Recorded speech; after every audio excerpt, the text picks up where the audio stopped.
Uh, okay, so now when we say that complain, what does the complain actually mean?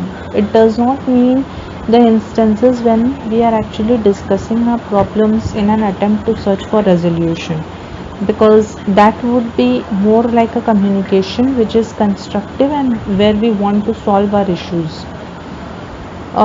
Okay, so the thing is, the true fact of life is that nobody wants to hear about our aches and our pains and our problems and our worries.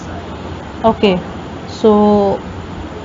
so now it's actually a good example which is written over here, that if we have a stomach ache, okay, what do we actually do? We will actually need to go to the doctor, right? And if someone is actually telling their problem that okay, I'm suffering from a stomach ache, so many times we will get this in our mind that why are you telling me this? I am not a physician, I'm not a doctor. We So now the person who was actually talking more and more about their pain and their discomfort, it will only bring more and more pain and discomfort to them. And uh, it will actually encourage those around them to actually look for exits, because when it comes to complaints, what happens is the other person to whom we are complaining, they will feel that they are having more problems in their life, and your friend might even interrupt and say that you think you had bad, whereas I had something which is of even more severity. So complainers love to play this game, and their pain is always worse than yours. I came across a good quote which is, the secret of happiness is to count your blessings while others are adding up their troubles. It has been written by William Penn. We should always be a source of positive news.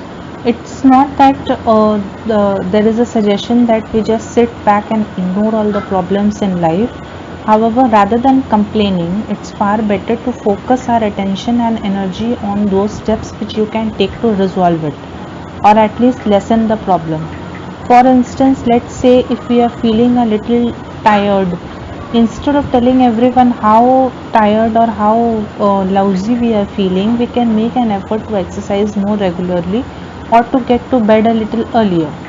To review, complaints work against us in three ways. First is, no one wants to hear negative news about the illness and the problems and the worries in the life of anyone. Second is, complaining reinforces our own pain and discomfort. So we will feel even more painful when we are telling this again and again. And thirdly, complaining by itself accomplishes nothing, and it diverts us from our constructive actions, which could be taken to improve the situation. So now it has been said that 90% of the people don't care about your problems, and the other 10% are glad that we have them actually.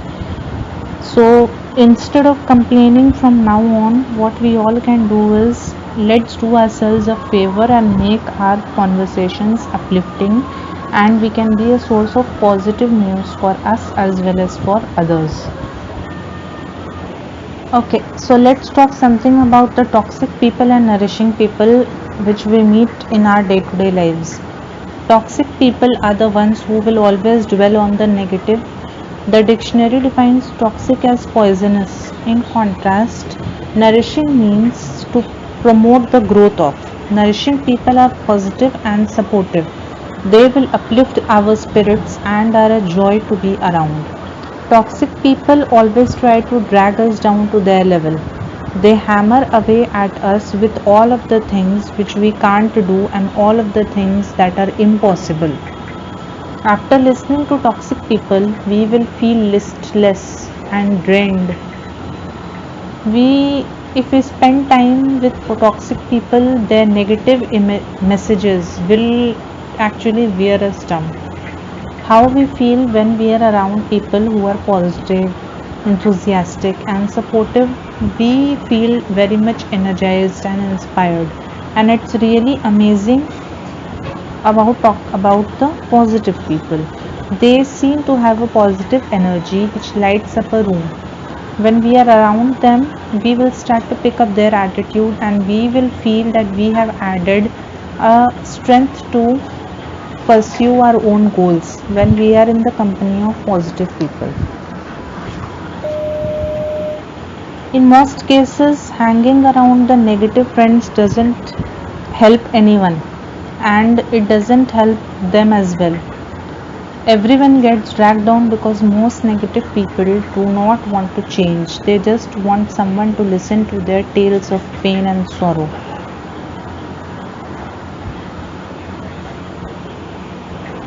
Positive people in the workplace. If we are frequently having lunch with negative people at work, then we need to stop having lunch with them.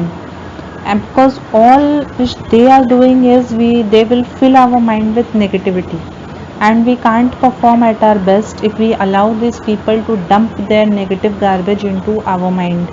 There is no need to be nasty or to tell them off, but we can always have our own separate ways of distancing ourselves from the poisonous group, so called poisonous group. Okay, so the final thing is that we need to choose our friends wisely.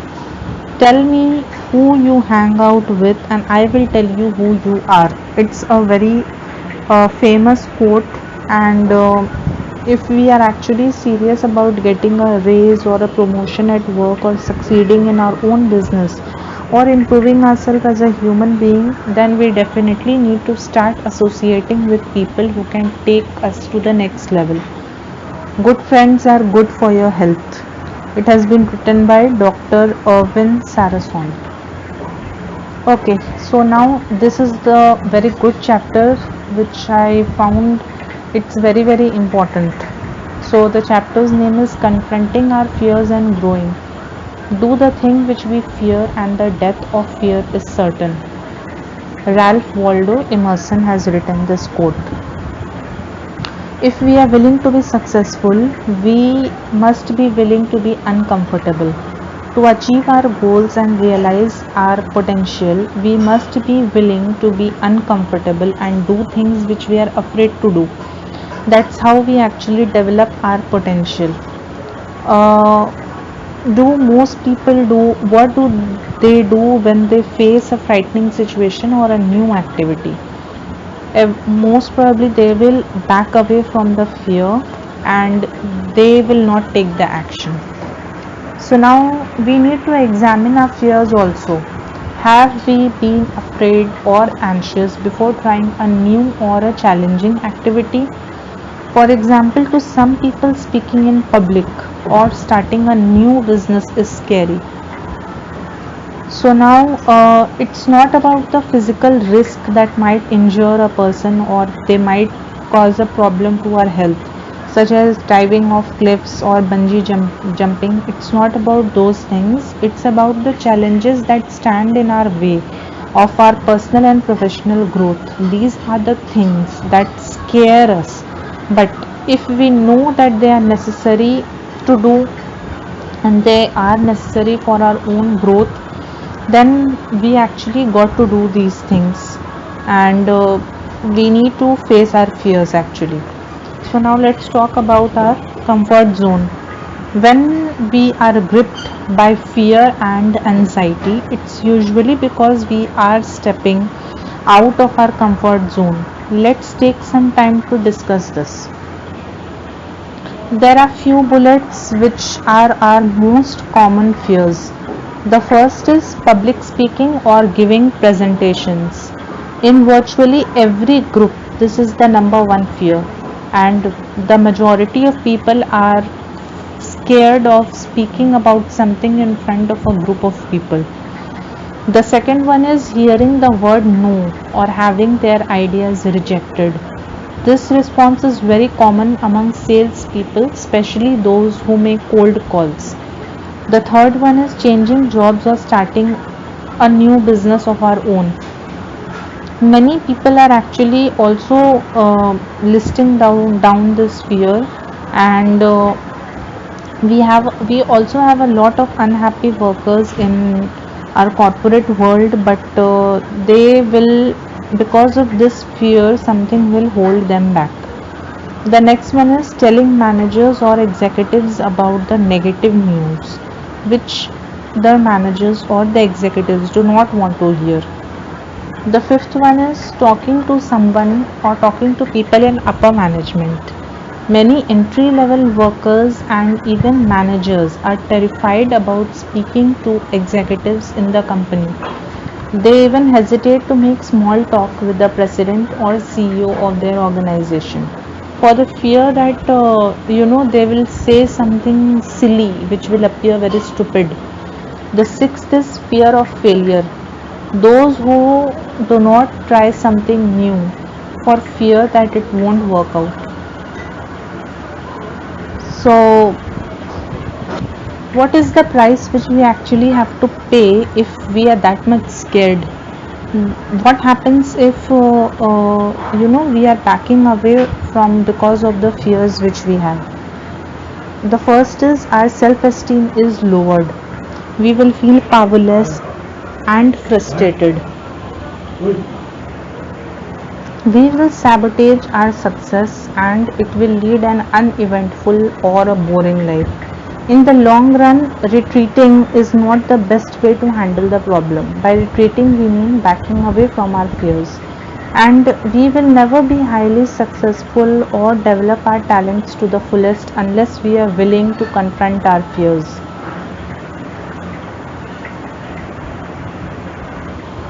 We need to do the things that we fear and which are actually necessary for our success and growth. Most people will start thinking, I won't be able to do this well, and other people may laugh at me or reject me. They get hung up about how well they are going to perform. Because of these worries, they decide to back away from the fear. While we should always go in with a positive attitude and prepare beforehand to the extent possible, and we should not be overly concerned with the result. Now, we need to consider ourselves as immediate winner when we actually take the step and do the thing which we fear. We are actually a winner simply because we have entered the arena and participated, regardless of the result. Moving forward, even when we are afraid. For instance, let's assume that you are afraid to speak in public, but you confront your fear and do it anyway. The moment you get up and speak before the audience, we are a winner. Your knees may be shaking and your voice may be quivering.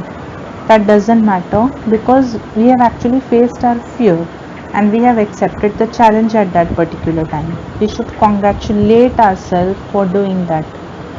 And the likely result of all this will be that our self-esteem will be enhanced and we will feel awesome about ourselves. On the first attempt, we might not do the thing perfectly and we might not be the finest one when we are doing it. On the second, on the second attempt or the third or the fourth, we will be a bit better, and at the end we will definitely become a master of it.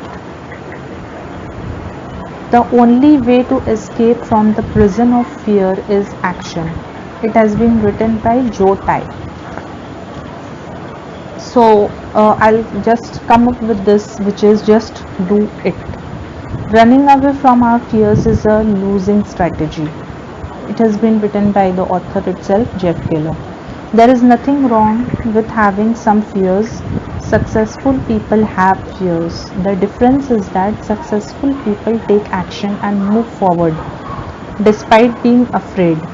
It's not always easy, but we will definitely feel better about ourselves when we face our fears. So it's time to stretch ourselves and to confront our fears and to be willing to expand and come out of our comfort zone.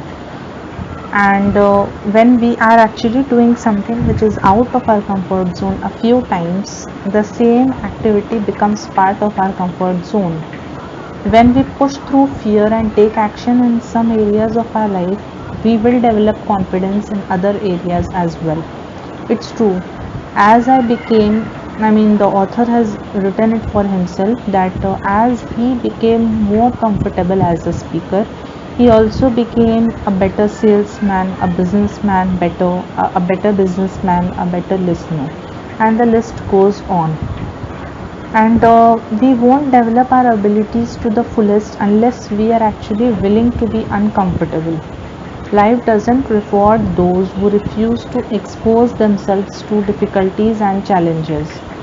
It's important that we put ourselves into a position to win, and that means taking action despite fear.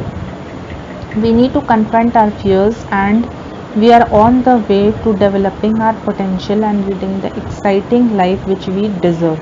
It's a decision we will never regret. Okay, so talking about some failures which are very much important for our growth as well. Failure is the only opportunity to more intelligently begin again. It has been written by Henry Ford. As adults, most of us, we become a lot more concerned about opinions of others, often hesitating because many people may laugh at us or they might criticize us.